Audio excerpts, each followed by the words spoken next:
Hello, this is Jane Goodall.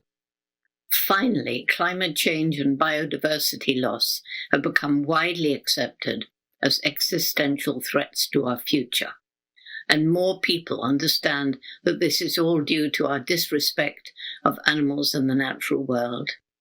We're destroying forests and other ecosystems at a terrifying rate, polluting air, water, and land, and generating vast amounts of the greenhouse gases. We're moving deeper and deeper into wildlife habitats, capturing and trafficking wild animals and plants around the world. Commercial overfishing is devastating freshwater and marine life.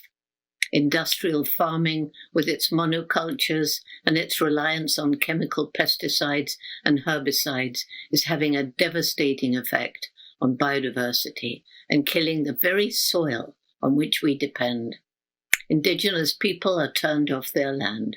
Domestic animals are crowded into factory farms, which are not only unspeakably cruel, but also hotbeds for transmission of diseases from animals to humans, like this virus, COVID-19. Huge areas are cleared to grow grain to feed the animals, and they produce a great deal of the lethal greenhouse gas methane during their digestion. The planet is warming, and we're in the midst of the sixth great extinction, this one caused by us. It's desperately important that people understand that we're part of the natural world and depend on it for air, water, food, everything. But we depend on healthy ecosystems. In the rainforests of Gombe in Tanzania, I learned how all species of plants and animals are interconnected, each with a role to play. And if enough species become extinct in that ecosystem, it collapses. There's an absurd idea that there can be unlimited economic development on a planet with finite natural resources, which in some cases are being depleted faster than nature can replenish them. If we carry on with business as usual, we're doomed. The main difference between humans and other animals is the explosive development of our intellect. How strange, then, that the most intellectual of species is destroying its only home. There seems to be a disconnect between the clever human brain and the human heart, where poetically we seek love and compassion. We've lost wisdom. We make decisions based on short-term gain, with no regard for the health of the natural world and future generations. And I truly believe that only when head and heart work in harmony can we attain our true human potential. Fortunately, some of the most brilliant brains today are working on innovative technologies and practices, seeking for ways to heal some of the harm that we've inflicted on the planet and slow down climate change and loss of biodiversity. And it's desperately important that business leaders invest in such innovations and that governments subsidize them. The One Health approach emphasizes that human health, the health of wild and domestic animals, and the health of the environment are interrelated and dependent on each other. For a sustainable future, we must, of course, end our dependence on fossil fuels and develop renewable energy. We must phase out industrial farming and turn to permaculture, regenerative agriculture, ecoforestry, and other ways of growing food that enrich rather than harm the land. A pheromone-based mating disruption is playing a major role in hugely reducing the need for pesticides. New technologies are helping us to understand the thousands of microscopic life forms that live in the soil so that we can better restore fertility. In the fight to protect and restore biodiversity and give endangered species a second chance, many innovative technologies are leading to greater success in captive breeding and veterinary medicine. And rewilding programs are proliferating around the world. We must alleviate poverty and reduce the unsustainable lifestyles of the wealthy and at least think about the frightening impact of the growth of human populations. My own wake-up call happened in the late 1980s. When I began my chimp study in 1960, the Gombe National Park was part of the Great Equatorial Forest Belt. But 25 years later, much of that forest had been destroyed and fragmented. And Gombe was a small island of forest surrounded by bare hills. There, more people were trying to live than the land could support, and they were too poor to buy food from elsewhere. The trees are being cut down by villagers desperate to get new land for farming or to make some money from charcoal or timber. And that's when it hit me that if we didn't help them find ways of making a living without destroying their environment, there was no way we could protect chimpanzees, forests, or anything else.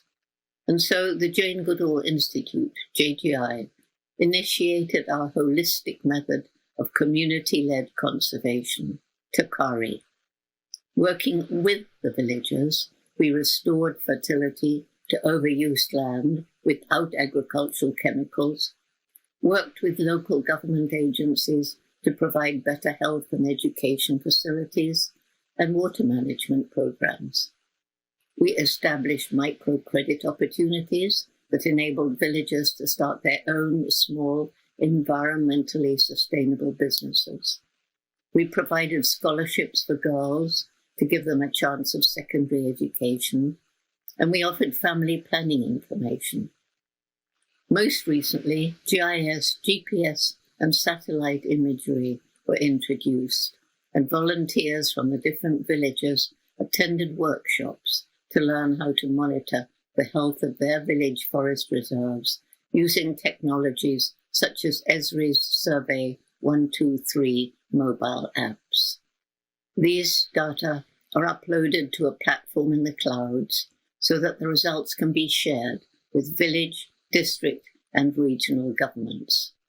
Finally, we introduced Roots and Shoots, JGI's environmental and humanitarian program for young people that requires them to choose projects to help people, animals, and the environment, provides conservation education, and enables them to experience the biodiversity of their forests.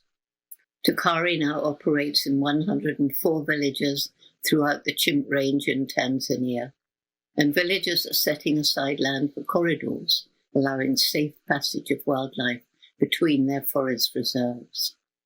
People now realize that protecting the environment isn't only good for wildlife, but also their own future. I want to emphasize that from the very beginning, we brought together scientists, representatives from local communities, and from the relevant government agencies, and encouraged them to listen to each other as they discussed the interconnected needs of people, wildlife, and their shared environment. Gradually, as the different parties came to trust each other, they agreed to the best way forward, together. We ensured that the traditional knowledge of the local people was integrated with scientific methods. It's become clear that GIS, satellite imagery, citizen science mobile apps, cloud technologies, and artificial intelligence are essential in helping local communities restore and better manage their forests, water, and wildlife. And they now have this technology in their own hands. As a result, they've become our partners in conservation. Maxar satellite images show the success of natural forest regeneration. Hills that were bare at the start of our program are now once more covered in trees.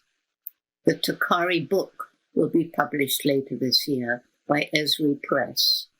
JGI, Esri, and other partners are scaling up the TACARI approach to bring other new technologies to local communities and decision makers worldwide. Advances in technology are helping conservationists everywhere in our battle to protect wildlife and habitats. Camera traps, acoustic monitoring, and LiDAR technology, as well as infrared technology, all help to enhance knowledge of different habitats. GPS and satellite technology results in more efficient devices for tracking individual animals. The migration of a monarch butterfly, for example, can now be tracked by attaching a minute electronic tag to a wing. Sensors and thermal cameras help rangers proactively track the movement of poachers as well as animals, and digital radio networks help rangers communicate over distance. Towards the end of last year, JGI Israel was registered. Thanks to the efforts of Dr. Itai Rothman, Roots and Shoots groups with young people from kindergarten through university have now been established in Israel. Our goal is to restore some of the country's endangered ecosystems, working with local communities and Roots and Shoots groups in the areas. I so much look forward to visiting Israel in the not-too-distant future and discussing the results of our JGI presence. Thank you so much.